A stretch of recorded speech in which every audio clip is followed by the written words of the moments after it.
up, guys? Welcome back to another edition of 101 Sports and Cards. Always, I'm Nathan Holloway, with me, Jared Dresch. What's up? We're going to start in the NFL. We got a lot of news. It's basically going to be MLB trade deadline recap for this episode. But we do have some NFL news, big extensions happening.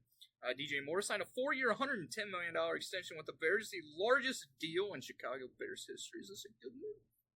Sure. It's a great move. The Bears, I hate saying this, but the Bears are going to be good this year. As long as Caleb Williams doesn't suck. Aaron Rodgers will not play in the preseason, according to head coach Robert Saleh.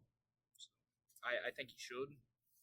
He needs to. I watched ESPN this morning, Get Up, First Take, everything, and they have mixed feelings. I think he needs to get hit. Just because you don't know how he's going to come back from the injury, he needs to get hit before the season. Because either way, if they play him in the preseason, they play the Panthers the first game, I believe. They play the Giants the last game. It's two very crappy teams. So let him go in, get something going, something to start, because week 1, they play the 49ers on Monday Night Football. I guarantee he's going to get hit a lot against the 49ers. Tomorrow or today, whenever you're listening to this, the Hall of Fame game between the Bears and the Texans is that night. Caleb Williams and the Bears starters will not play. More than likely, the Texans will not play their starters either. So, be prepared to watch Tyson Bagent versus Davis Mills. Yeah. Tua Tagovailoa signed a 4-year term, $12.2 million extension. Do you like this move by the Dolphins? Yeah. I don't. They overpaid a lot to, he's a okay QB. What did he prove last year? Yeah, he led the league in passing yards, not that hard to do with Tyreek and Jalen Waddle. And they beat literally no good teams. And they can't play in cold weather. So, I think the Dolphins are really going to regret doing this. Jordan Love signed a 4-year term, $20 million extension. That's a great move, in my opinion. He is overpaid. Everybody's overpaid. He is now tied with Joe Burrow and Trevor Lawrence as the highest paid QBs in the league, which honestly none of them deserve, because it should be Patrick Mahomes. It's the highest paid QB in the league. The Cowboys still have yet to sign any of their 3 stars in CeeDee Lamb, Dak Prescott, and Micah Parsons to an extension. CeeDee's still holding out. Adam Schefter said that he expects there to be contract talks or a contract extension anytime now. Dak is probably not going to get signed to an extension until the off-season, in which he can be a free agent. And Micah Parsons, I'm sure they're not worried about him because he still has 2 years left. I'm going to continue on the grading off-seasons. First is the Colts. They added Joe Flacco, and that is it. Wow. They lost Gardner Minshew, Zach Moss, and Isaiah McKenzie. None of them really mattered. They re-signed Michael Pittman Jr., Tyquan Lewis, and Kenny Moore II. They drafted Laiatu Latu, Adonai Mitchell, Matt Goncalves, and Tanner Bortolini. I believe Latu is a great pickup. Adonai Mitchell is one of the most underrated draft picks this season. He's a great wide receiver. He will more than likely fit in as their second outside wide receiver if they continue to put Josh Downs in the slot. I gave them a C+, just because they didn't add a lot. The Colts are a good team. They have a good offensive line, one of the best in the league. They have a great defense. They just need Anthony Richardson to stay healthy and learn how to not take hits. So, do you agree with C+? I think it's like a C. Flat C. C-. Damn no a D for Dookie. Why don't you just give them an F? Oh, and then the good thing they did was re-sign Michael Pittman. Their draft was good. Just because you don't know who any of them guys are. The Texans, on the other hand, I'm going to go ahead and say it. I gave them an A. They had one of the best off seasons of anybody. They added Stephon Diggs, Joe Mixon, Danielle Hunter, and Jeff Okudah. They lost Devin Singletary and Jonathan Greenard. Neither one of them mattered because they upgraded. They re-signed Dalton Schultz and Kaimi Fairbairn. I wasn't going to put him on here, but this is a great move. He's one of the best kickers in the league. Then they drafted Kamari Lassiter, Blake Fisher, Kalen Bullock, and Cade Stover. The Texans clearly had one of the best off seasons. They're a Super Bowl favorite right now, as long as C.J. Stroud does not have a sophomore slump. So you agree with the A? Yeah. Next week, round out the AFC South with the Titans and the Jaguars. One team had a much better offseason than the other, to say the least. Moving on to the association, Tyus Jones signed with the Suns. It's a great move for the Suns. They finally get their point guard. Wembanyama scored 8 of France's 10 points in overtime to beat Japan and move to 2-0. France has locked themselves in to the semifinals. Team USA dominated Serbia. They're right now up 87-72 with 5 minutes left in the fourth against South Sudan. So more than likely going to be a win. It was closer than it should have been because they had a 19-point lead at halftime. If USA wins, they lock themselves in to the semifinals. Moving on to baseball. The most surprising news of the week is not any of the trades. It's going to be the most forgettable cycle ever hit. Xavier Edwards hit for the cycle. Go ahead. Go ahead. I'll let you have the floor here because I know you love Xavier Edwards. I do. He got some spotlight. It's his first home run of the season. He's not a power hitter. He's a slap hitter, man. He's not a hitter. He sucks. He's batting like 300. He's played like 2 weeks. Man. Better than what some people do when they come up. Jackson. So, just saying, he's pretty good. He's going to be a good just contact hitter. The Marlins have a bright future, especially after the trade. The Rays are set to stay in Tampa Bay after their new stadium deal was approved. Congrats to all 5 of their fans who actually show up to games. Jackson Holliday got called back up. He hit his first career home run today. It was a grand slam. Pedro Leon got called up finally by the Astros. Of course, they needed to after they traded away basically their whole farm system.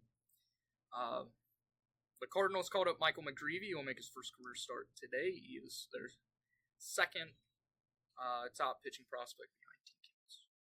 NL trade deadline. So we're going to go through the trade deadline. We're going to go NL, then AL. So NL, we're going to grade these moves and say which one is the best for each team. So the Mets, they traded for Paul Blackburn from the Athletics. They also acquired Jesse Winker from the Nationals for Tyler Stewart. Did you like what the Mets did at the deadline?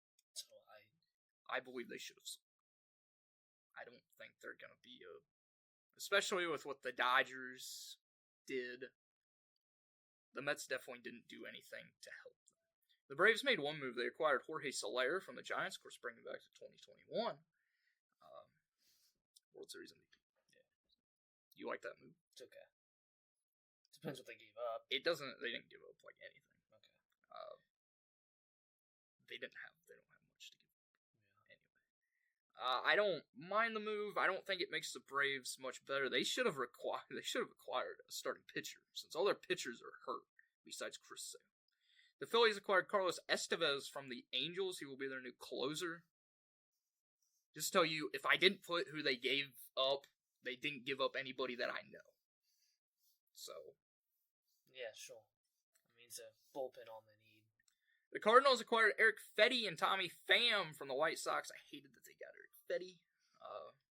I believe this is actually a very good move for them. I didn't like them trading away Tommy Edman, but He never played. because he's hurt.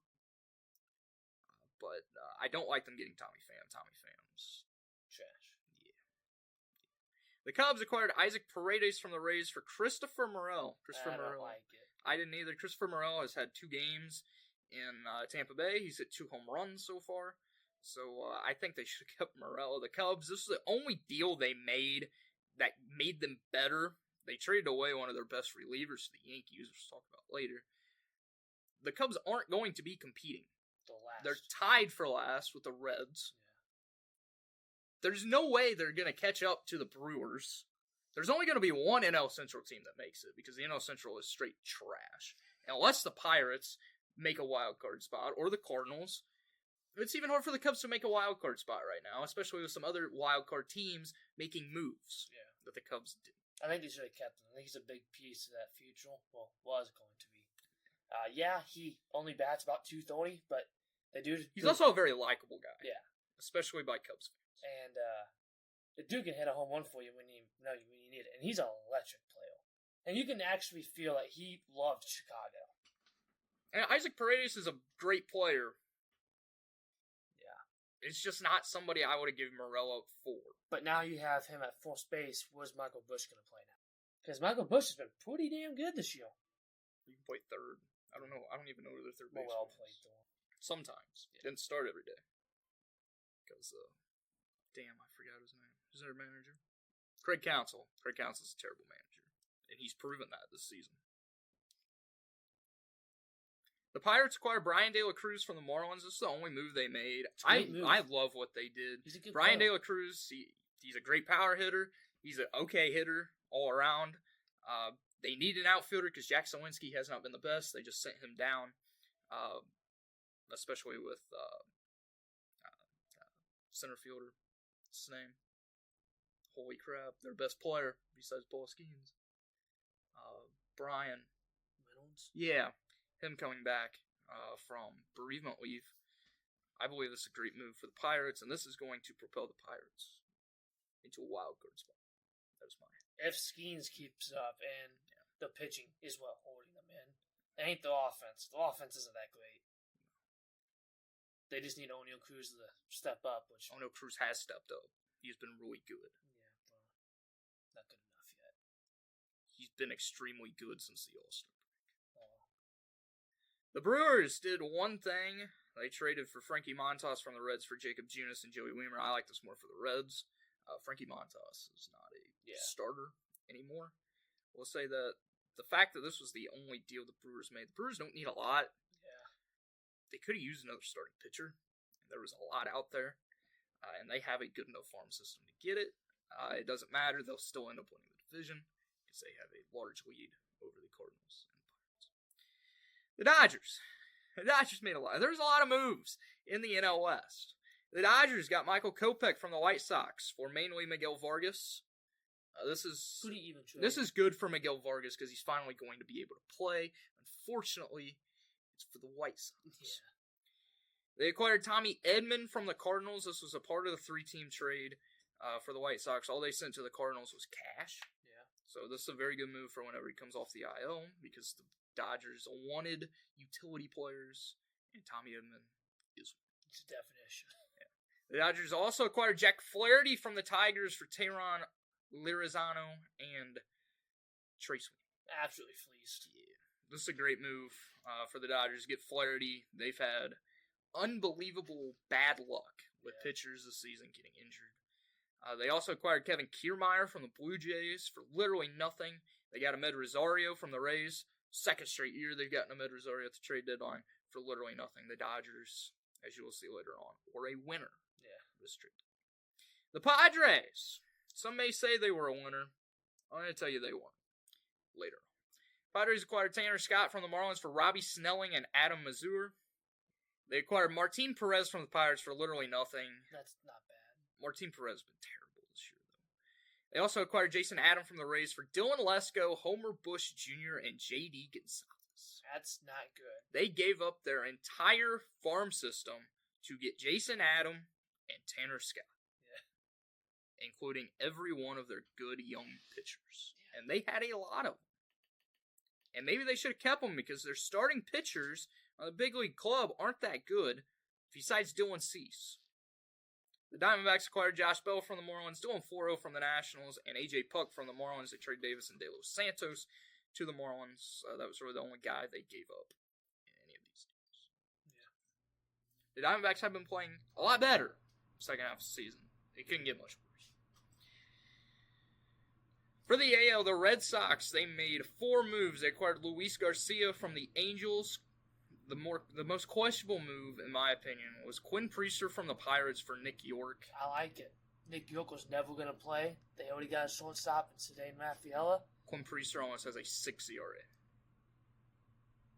You might as well get something for Nick York. He's not going to play.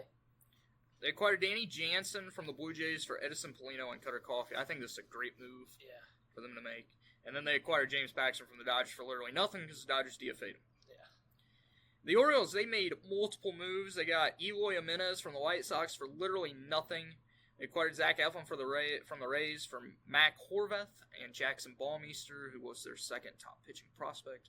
They acquired Sir Anthony Dominguez from the Phillies for Christian Pache They acquired Sir Anthony Dominguez and Christian Pache from the Phillies for Austin Hayes.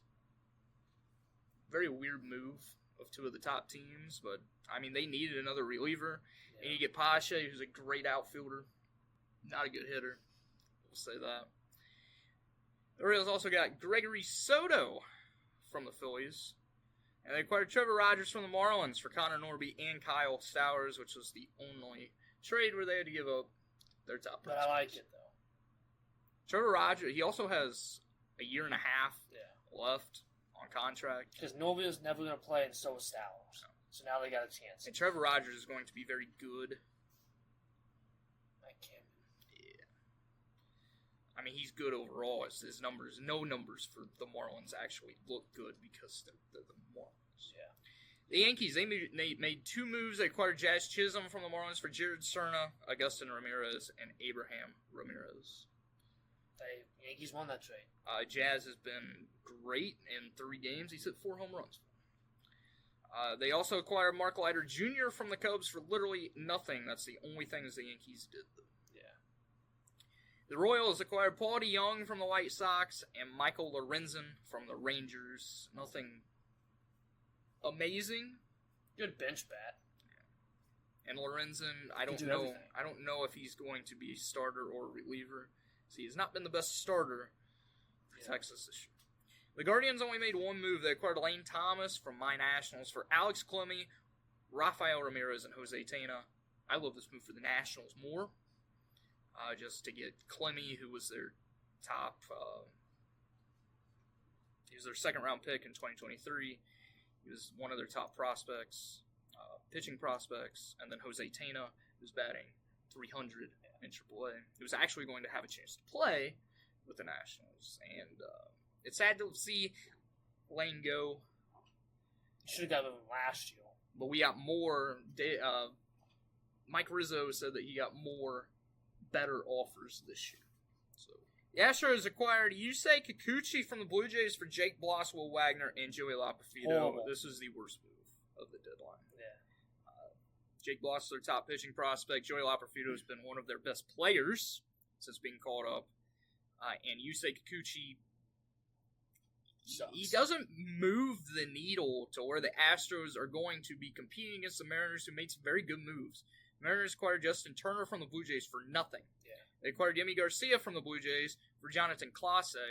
And then they acquired Randy Arozarena for Aiden Smith and Brody Hopkins, which is literally nothing. Yeah. Although Aiden Smith is a very good prospect. The Mariners they have very good. So, trade deadline winners. I made my trade deadline winners and losers. If you agree, say it, or if you have a different one, say it. So, my trade deadline winners are the Dodgers. Mm-hmm. Clearly. The Marlins, although they're a winner for a different reason, because they got a ton of prospects back. You look at their top 30 prospects now on MLB.com, and it's loaded. Yeah. Yeah. The Orioles, just because they got the pitching that they needed. And the Rays, why did I put the Rays? The Rays got back some good prospects, and then they also, they weren't doing anything that was going to, they finally sold. Yeah. Finally. They needed to. Many people thought that they wouldn't. They did. My losers were the White Sox, just because they got back Miguel Vargas, and that's it. Yeah. And they refused to trade Garrett Crochet, who they could have got a ton for, and they refused to trade Luis Robert. And the White Sox are still just going to be absolutely terrible. The Yankees were another one. I know they got Jazz. They needed a starting pitcher. They did not get one. They were in the running for Flaherty. They decided not to get him because of a medical issue that they found.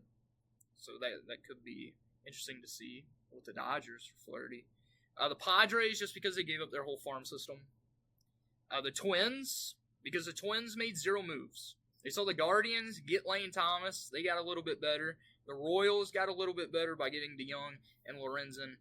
The Twins did absolutely nothing. And that's weird for one of the best teams in baseball. And then the Astros, because they had the worst trade of the time. Yeah. So do you have any other winners? And you actually agree with mine. I mean, I'd put the Yankees as a winner just because the one trade they made is making a big impact already. but just because they didn't get starting pitcher doesn't make them a loser. I don't think. They still got to get cool. I still think they're going to be fine. So I'd say they'll kind of like at the end of this list. On other sports, Jonathan Vegas, or Johnny Vegas, as most people know him, won the 3M Open. The PGA is off this weekend due to Olympic golf teeing off Thursday. I will be watching. Lewis Hamilton won the Belgian Grand Prix after George Russell was disqualified after his car failed weight inspection after the race. And get this, F1 is off until August 25th. A whole month. A whole month. By the way, Team USA just won. They beat South Sudan. So, the United States leads the Olympic Games with 30 medals. Combined, France is second with 26. The most golds, though, belongs to China, who has 9. France and Japan are tied for second with 8. Have you watched any of the Olympics? No. Besides basketball, that's about it. I will say I've watched some. I watched beach volleyball, because it's beach volleyball.